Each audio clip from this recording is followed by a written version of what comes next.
Chapter 55. A few days after this visit, Mr. Bingley called again, and alone. His friend had left him that morning for London, but was to return home in 10 days' time. He sat with them above an hour, and was in remarkably good spirits. Mrs. Bennet invited him to dine with them, but, with many expressions of concern, he confessed himself engaged elsewhere. "Next time you call," said she, "I hope we shall be more lucky.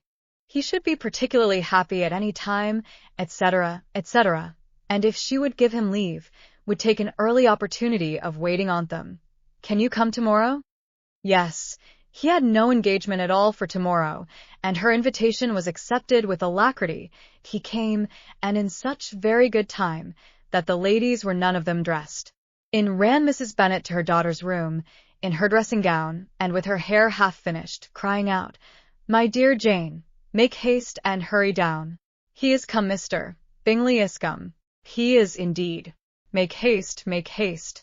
Here, Sarah, come to Miss Bennet this moment, and help her on with her gown. Never mind Miss Lizzie's hair." "We will be down as soon as we can," said Jane, "but I dare say Kitty is forwarder than either of us, for she went upstairs half an hour ago." "Oh, "Hang Kitty! What has she to do with it? Come, be quick, be quick. Where's your sash, my dear?"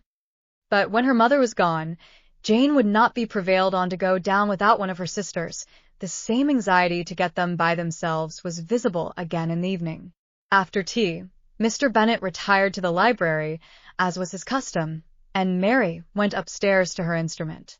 2 obstacles of the 5 being thus removed, Mrs. Bennet sat looking and winking at Elizabeth and Catherine for a considerable time, without making any impression on them. Elizabeth would not observe her, and when at last Kitty did, she very innocently said, "What is the matter, mamma? What do you keep winking at me for? What am I to do?"